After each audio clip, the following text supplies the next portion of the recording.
This is a community-supported legal education channel. Find out how you can support our mission at the links in the description below. I, Mario Scussel, a special agent of the FBI being duly sworn, hereby declare as follows. Sullivan, defendant, is a 52-year-old male living in Palo Alto. Between April of 2015 and November of 2017, he served as Chief Security Officer for Uber Technologies. During this time, Sullivan assisted in overseeing Uber's response to a Federal Trade Commission investigation into Uber's data security practices. That investigation had been triggered in part by a data breach suffered by Uber in approximately 2014. In the course of Uber's response to the FTC's investigation, Sullivan participated in conference calls with FTC's attorneys, reviewed Uber's submission to the FTC, gave a presentation to FTC staff in Washington, D.C., and sat for a sworn investigative hearing similar to a deposition.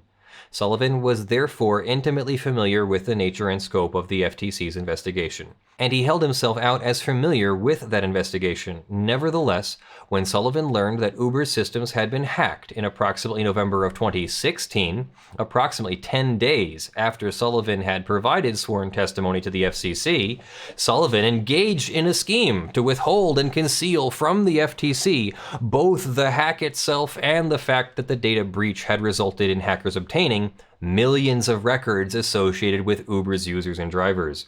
When Uber brought in a new CEO in 2017, Sullivan lied to him about the circumstances surrounding that data breach. Uber's new management ultimately disclosed the breach to the FCC in 2017, explaining that the hackers had obtained the names and driver's license numbers of approximately 600,000 Uber drivers and some personal information associated with 57 million Uber users and drivers. Sullivan's employment was terminated by Uber at approximately the same time. Sullivan instructed his team to keep knowledge of the 2016 breach tightly controlled.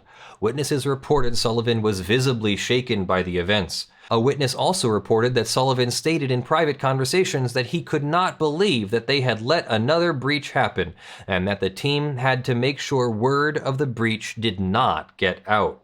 Sullivan instructed the team that knowledge of the breach was to be disclosed outside of the security team only on a need-to-know basis, and the company was going to treat the incidents under its bug bounty program.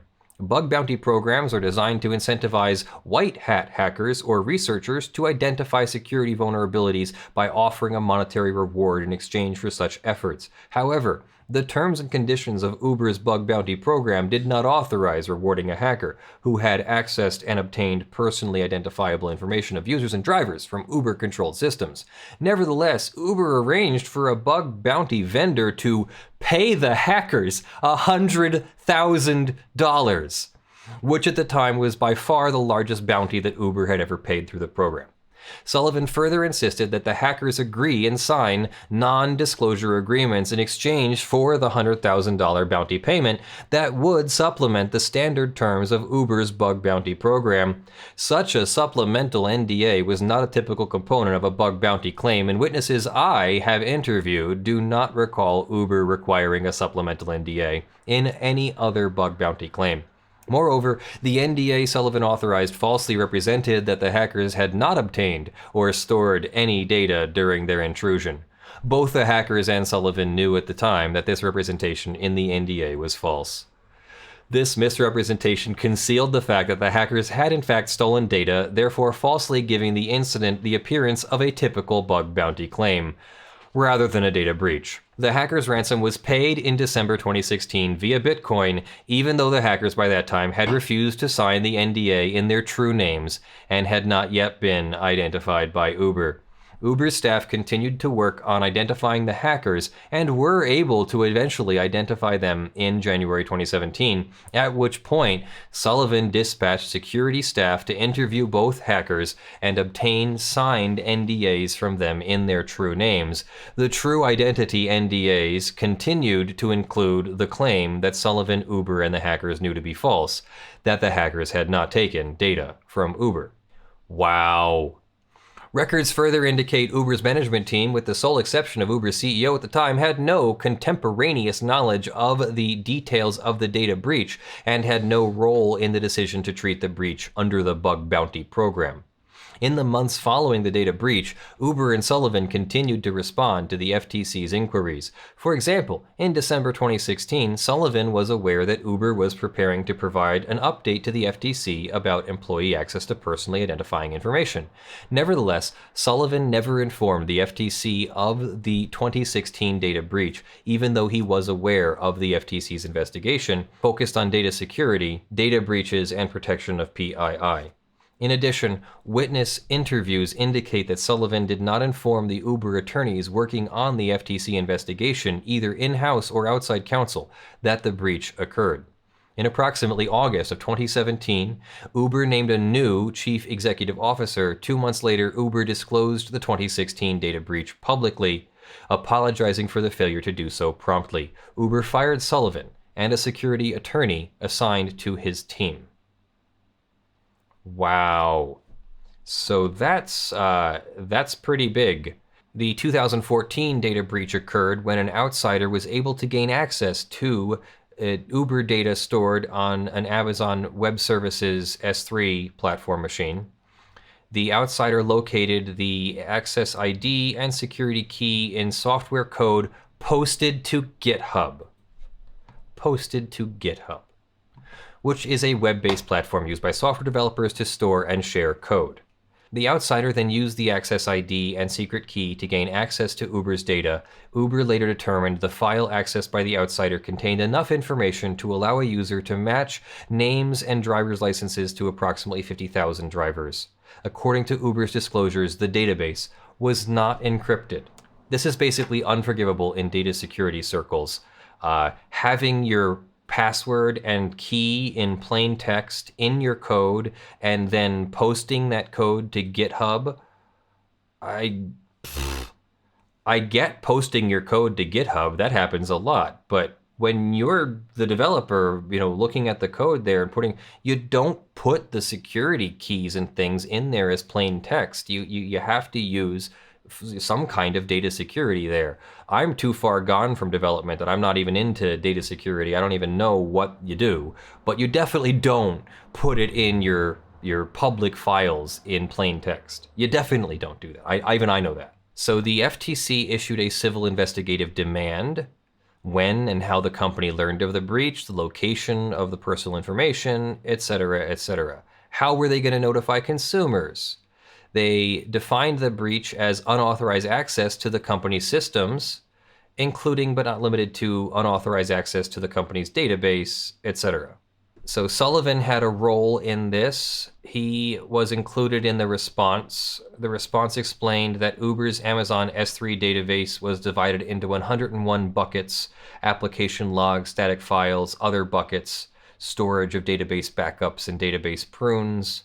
Complete database backup is retained to allow service restoration, and starting in August 2014, all new database backup files were encrypted. In 2016, the FTC issued a second CID, which required Uber to designate an officer to provide sworn testimony. As a focus among these topics, the FTC compelled testimony on a variety of issues related to S3 and Uber's use of encryption and Uber's retention of PII. Uber designated Sullivan as the witness. He was prepared extensively by both in-house counsel and outside counsel over the course of 4 days, which spanned several weeks, with meetings ranging from an hour to an entire day. The hearing took place November 4th, 2016. The FTC's investigation was focused in large part on Uber's use of S3 and its implications for data privacy. Sullivan testified that he understood that in the 2014 breach, which predated his employment at Uber, involved an Amazon Web Services access ID that had been inadvertently posted publicly to GitHub. That ID gave an outsider access to Uber's data. Sullivan elaborated that it was common to write access IDs and other secrets directly into code when the code needed to call for information from another service. The practice had implications when code was exposed to outsiders because the code itself would give them access to Uber's data. Sullivan explained that key management, ensuring secret keys are not exposed to bad actors, is always an important part of overall security programs for any company. Sullivan also testified about Uber's storage of database backups in AWS. He was aware He was asked about Uber's statement in an interrogatory response that all new database backup files had been encrypted as of August 2014, and he testified in detail about the weaknesses in Amazon's native encryption functions and the fact that encryption became much more important as companies began moving to cloud-based infrastructure. Sullivan never contested that the 2014 breach was a data breach and, in fact, acknowledged that. Approximately 10 days after his testimony, he learned of another data breach, again with the Amazon S3 data store. On November 14th, he received an email from John Doe's at protonmail.com claiming to have found a major vulnerability in Uber and that I was able to dump the Uber database and many other things. At Sullivan's direction, Uber's security team began an investigation. Within approximately a day, the security team realized an unauthorized person or persons had accessed AWS and obtained, among other things, a copy of a database containing approximately 600,000 driver's license numbers for Uber drivers. Based on documents I have reviewed and witness interviews I have conducted, within approximately the same time period, Sullivan became aware the attackers had accessed AWS in an almost identical manner the 2014 attacker had used. That is, the attackers were able to access Uber's source code on GitHub, this time by using stolen credentials, so at least the GitHub data store was protected by a username and password, it wasn't publicly available. Locate an AWS credential and use that credential to download Uber's data. Contemporaneous documentation reflects Sullivan understood the sensitivity of this information.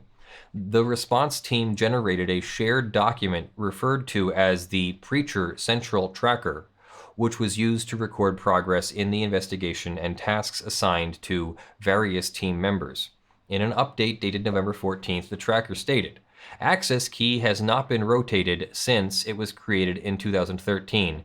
None of the people are at the company any longer. Task was to rotate keys within S3 to ensure this could not happen in the future, but there are thousands of tasks.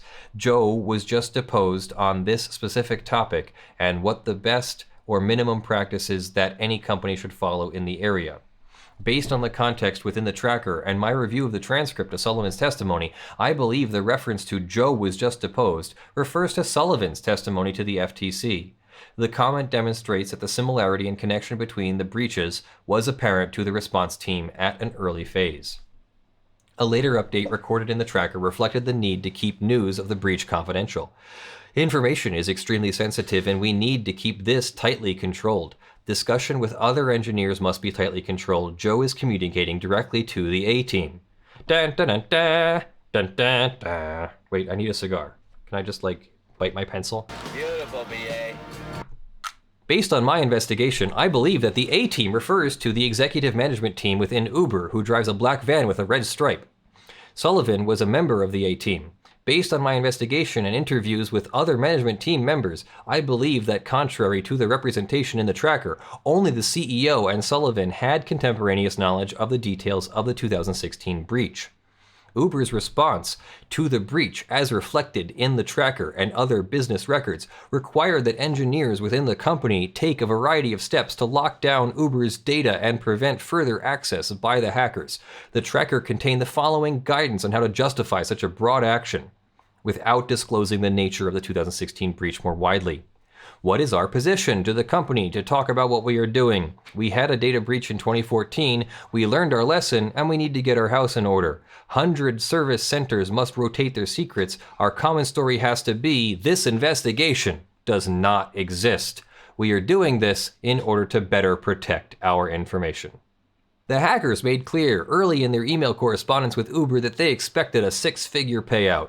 Email and text correspondence demonstrate that Sullivan and others considered using Uber's bug bounty program to pay the hackers, even though that program had never awarded a bounty even close to $100,000 and had a cap of $10,000. Moreover, Uber's HackerOne policy terms contained language specifying that dumping user data from AWS did not comply with the policy.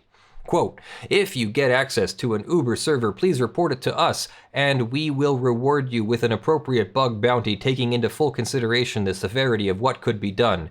Using AWS access key to dump user info, not cool. Soon after learning driver's license numbers had potentially been exposed at approximately 1 a.m. Pacific Time, November 15, 2016, Sullivan reached out to Uber's then CEO via text message. At approximately 1:28 a.m. on November 15th, Sullivan sent the following text: "I have something sensitive I'd like to update you on if you have a minute." Call records reflect that Sullivan and Uber's then CEO had a series of conversations via phone or FaceTime lasting approximately 5 minutes. At 1:38 a.m., the CEO responded, "Need to get certainty of what he has, sensitivity/exposure of it, and confidence that he can truly treat it as a bug bounty situation. Resources can be flexible in order to put this to bed, but we need to document this very tightly." Based on the timing and content of the text messages compared with the timestamps visible in the tracker, I believe Sullivan was informing the CEO that outside hackers had potentially accessed Uber's data, etc., etc. Sullivan advised certain members of his team that the hackers would need to sign non-disclosure agreements. To the best of my knowledge, Uber had not previously required a supplemental NDA in order to pay out a bug bounty claim, and Sullivan's team began drafting a new contract. The primary author of that NDA was an attorney assigned to Sullivan's group, but multiple individuals, including Sullivan, made edits over the course of the drafting process. The NDA forbade the hackers from disclosing anything about the vulnerabilities or your dialogue with us to anyone for any purpose without our written permission. This includes any analysis or post-mortem in any medium or forum. That gag provision stands in stark contrast with the standard terms of Uber's bug bounty program at the time. Uber's policy at the time contained a frequently asked questions provision. Can I blog about my bug is one question. The answer, yes, but we ask that you wait until the issue is both fixed and paid out before you publish the blog post. We also prefer that you request disclosure through HackerOne so that readers of your blog post can get the full background on the issue. The NDA also contains the following promise under your promises section. You promise that you did not take or store any data during or through your research, and that you have delivered to us or forensically destroyed all information about and or analysis of vulnerabilities. Notwithstanding this promise, Sullivan and the hackers all knew that the hackers had in fact already taken Uber's data. In fact, the stolen data and the risk that it could be publicly exposed or sold on the black market is what gave the hackers leverage in demanding an unprecedented six-figure payout. But the language creates the false impression to third parties, in the event the NDAs were ever publicly disclosed, that the hackers had complied with the terms of Uber's bug bounty program and never obtained copies of user or driver data. And in some sense, doesn't this affect Uber's stock price? They're a publicly traded company now, aren't they? And so if you are hiding liabilities from shareholders, isn't that some kind of fraud? Prior to sending NDAs to the hackers for signature, Sullivan was advised of the false language in the NDA, and he responded that the language would stay in the agreements. The witness who recalls this conversation initially asserted his rights under the Fifth Amendment and declined to be interviewed. He ultimately agreed to be interviewed pursuant to an agreement with the U.S. Attorney's Office. In summary, the USAO agreed not to use any of the witness's statements against him in exchange for his cooperation with the investigation. So some kind of an immunity clause or immunity agreement. Based on my experience in this investigation, I believe this false and misleading provision reflects Sullivan's intent to conceal the truth of the 2016 breach, namely, the theft of vast quantities of PII from the public, from law enforcement, and from the FTC. The hackers initially signed the NDAs using pseudonyms despite their refusal to provide their real names. Uber arranged to have HackerOne pay the agreed-upon bounty. Payment was made December 8, 2016. The next month, Uber personnel were able to identify 2 individuals responsible for the breach. Uber approached them, interviewed them, and arranged for them to sign fresh copies of the NDAs in true name. So does that mean that they also didn't tell the authorities, hey, here's the hackers, go get them? In the months following the breach, Uber and Sullivan continued to respond to the FTC's investigation, but Sullivan never disclosed the breach to the Uber personnel working on that response. For example, on December 20th, 2016, Sullivan received by email a copy of a draft set of supplemental interrogatory responses sent by the in-house attorney responsible for managing the FTC investigation. Language in those responses claimed once again that all new database file backups have been encrypted since August 2014. Sullivan responded, I think for FTC, we could present a pretty compelling narrative given how much we have done. He did not disclose in the email or in any other communications with the in-house attorney, of which I am aware, that Uber had suffered another data breach in the weeks preceding the interrogatory responses. April 2017, Sullivan received a draft letter Uber planned to send to the FTC requesting they close their investigation into Uber. The cover email in which the draft letter was attached contains the following summary. We argue, 1. Uber's record of cooperation and engagement with FTC staff over the last 28 months has been exemplary.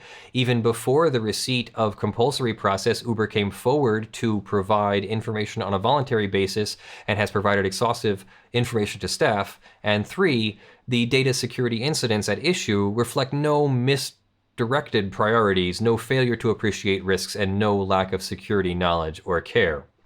The cover email again made no mention of the 2016 data breach. Letter looks okay to me, said Sullivan, thanks. Uber sent the finalized letter to the FTC on April 19, 2017. The letter argued that Uber has cooperatively provided information, prepared exhaustive interrogatory responses, produced documents, conducted telephonic and in-person briefings, etc. No request to Uber from staff is open or unanswered. In addition, Uber highlighted what it claimed were significant new protections. Since the time of the 2014 data breach, now almost 3 years ago, Uber has put in place numerous and extensive additional protections for the data it stores in the data store, as well as a company-wide improvement in credential protection and management of other aspects in data security. Uber described these improved and updated practices extensively in the course of the investigation. Uber relied on these supposed improvements in arguing that the FTC should not bring a claim against the company, arguing that Uber had become a more sophisticated company since 2014. Similarly, Uber argued that the industry at large had become more adept since 2014 at protecting private data in the cloud, and that Uber should not be judged for what a company did then, back when the company was much smaller and the issue was evolving, according to the standards that the agency thinks were appropriate now, given the current sophistication of the company and current industry best practices. Uber made these arguments via letter in April 2017, approximately 5 months after the 2016 breach. Based on my investigation, I do not believe that any of the individuals responsible for drafting the April 19th letter to the FTC had been made aware of the 2016 data breach. Sullivan was consulted on a letter in its draft form, but he withheld information of the breach from others within Uber who were in a position to disclose that information to the FTC. In September 2017, Sullivan was asked to brief Uber's new CEO on the 2016 incident. Sullivan asked his team to prepare a summary, which they did. After receiving that summary, however, Sullivan removed certain details from the summary that would have illustrated the true scope of the breach. Sullivan's changes resulted in both affirmative misrepresentations and misleading omissions of fact. In my training and experience, these changes demonstrate Sullivan's ongoing intent to obstruct the FTC and his consciousness of guilt regarding his actions. The summary provided to the new CEO falsely stated that the bug bounty payment had been made only after the hackers had been identified. Sullivan falsely stated that his team told the hacker that we would only pay the bounty if he signed documents in his real identity, and further that the hacker fully cooperated with this condition.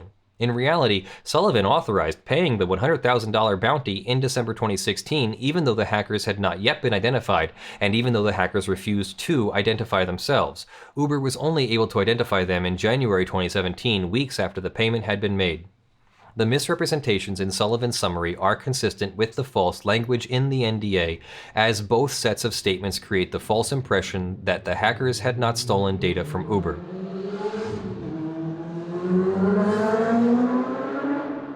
Luxembogans. The misrepresentations in Sullivan's summary are consistent with the false language in the NDA, as both sets of statements create the false impression that the hackers had not stolen data from Uber. I believe the misrepresentations in Sullivan's summary further reflect Sullivan's intent to withhold the details of the 2016 data breach even from the company's new CEO. On November 21, 2017, Uber's new CEO issued a press release stating that he had recently become aware of the details of the 2016 breach. At approximately the same time, the 2016 breach was disclosed to the FTC. By November 2017, Uber and the FTC had reached a tentative agreement resolving the FTC's investigation, which included a draft complaint and consent order with various provisions Uber was required to comply with. The agreement was not yet final, and after the FTC learned of the 2016 breach, it effectively withdrew from that tentative agreement. In light of the new information regarding the 2016 breach, the FTC effectively withdrew its previous settlement terms and added further requirements to the resolution with Uber. The revised draft complaint included a recitation of facts that related to the 2016 breach, and the revised draft order withdrew certain concessions it had made to Uber and added a new affirmative notification provision regarding any future breaches. The FTC gave final approval to the revised complaint and consent order on October 26, 2018. The hackers plead guilty to federal crimes. On August 2nd, 2018, a grand jury in the Northern District of California returned an indictment charging Brandon Charles Glover and Vasily Miraker with crimes relating to extortion involving the computers under various laws. The indictment alleged that Glover and Miraker, between December 2016 and January 2017, conspired to extort an online employment-oriented service, Company One, by obtaining over 90,000 confidential user accounts and using those accounts as a means to obtain money. October 30th, 2019, Glover pleaded guilty to a single count in a superseding information charging a conspiracy to commit crimes under the law. Glover admitted that he and Miraker agreed to extort Company One, and further that a separate object of the conspiracy was the scheme to extort Uber. Okay, so Uber's not Company One, in connection with the 2016 data breach. Glover further admitted that he and Miraker enlisted the help of a third party to identify valuable information in Uber's S3 data store. Glover has admitted in interviews that while he and Miraker requested that a third party delete his copy of the data after Uber made the payment, he does not know if the third party actually did so. Glover and Miraker agreed to pay the third party a portion of the overall bounty, but they did not disclose to Uber that a third individual had been involved. Glover stated in an interview that he was surprised that Uber had paid the full amount that he and Miraker had requested. He explained that he learned only later that Uber had suffered a different data breach in 2014, and that this revelation explained in his mind why Uber was so willing to pay so much to keep the breach quiet. On October 30th, 2019, Miraker pled guilty to a single count, same thing. Miraker admitted to the same thing. It says the same thing. Based upon the evidence I have reviewed and the statements of Glover and Miraker, they chose to target and successfully hack other technology companies and their users' data, including, but not limited to, Company One, after they successfully extorted Uber for $100,000.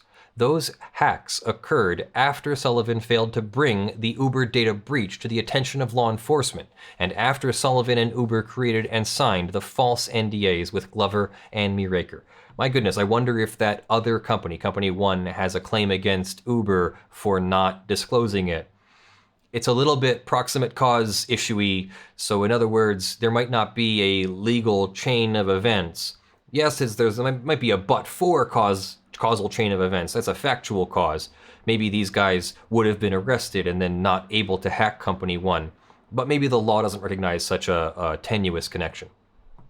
In summary, based on the evidence gathered through this investigation, I believe that there is probable cause to believe that the defendant engaged in a cover-up intended to obstruct the lawful functions and official proceedings of the FTC. Sullivan intended that the cover-up would obscure from the proceedings before the FTC that Uber had been breached again in 2016 during the FTC's pending proceedings. Sullivan further intended that the cover-up would obscure from the FTC's proceedings that millions of additional individuals had their personal data kept by Uber accessed and downloaded by hackers. It is my belief that Sullivan further intended to spare Uber and Sullivan negative publicity and loss of users and drivers that would have stemmed from disclosure of the hack and data breach.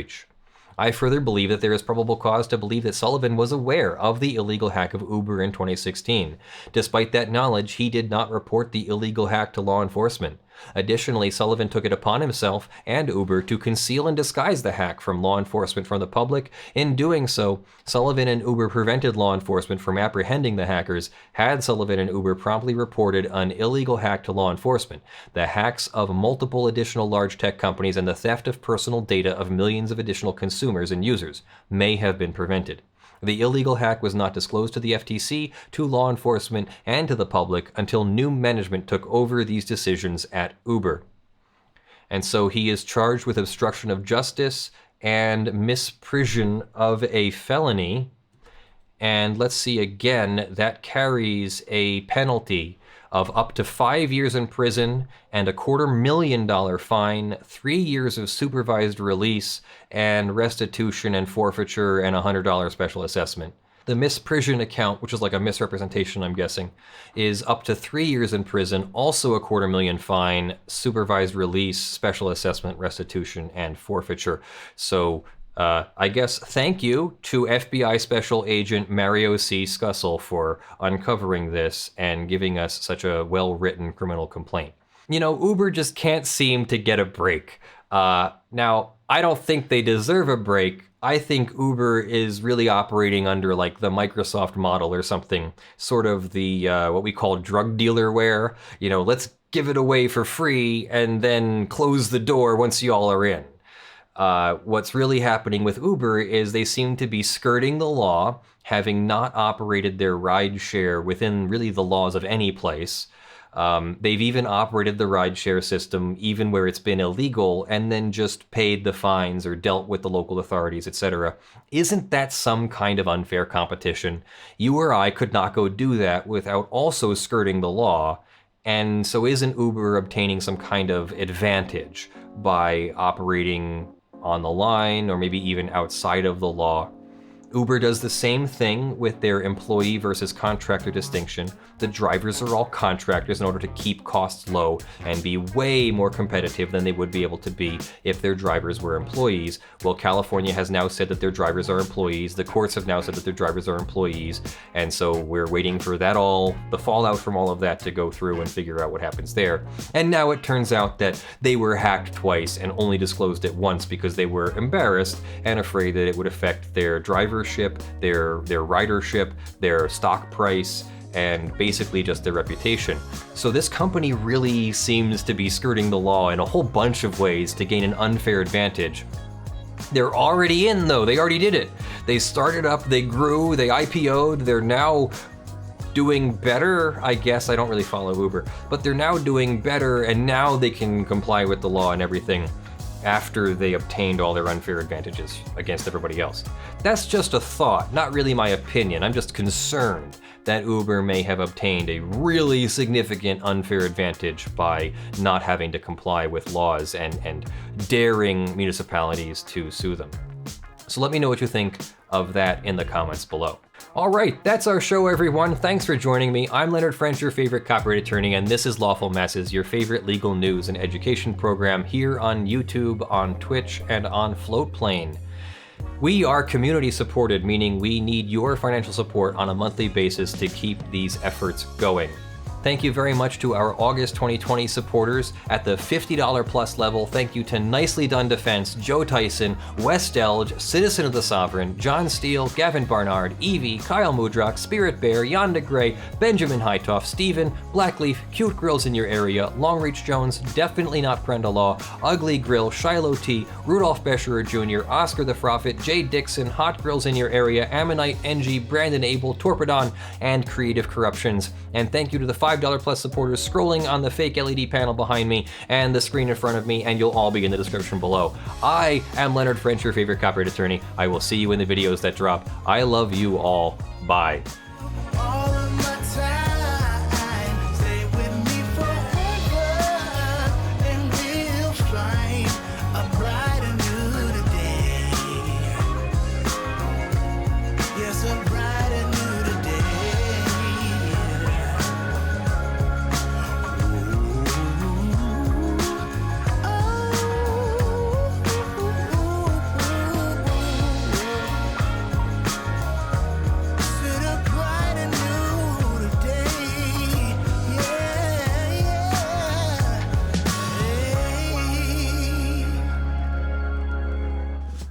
Wow.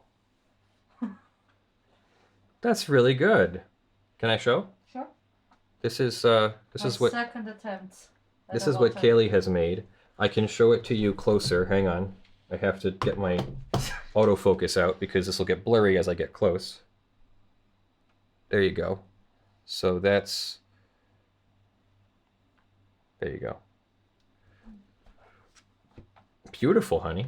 Don't close. Oh, don't close it? Still wet. Okay. Sorry.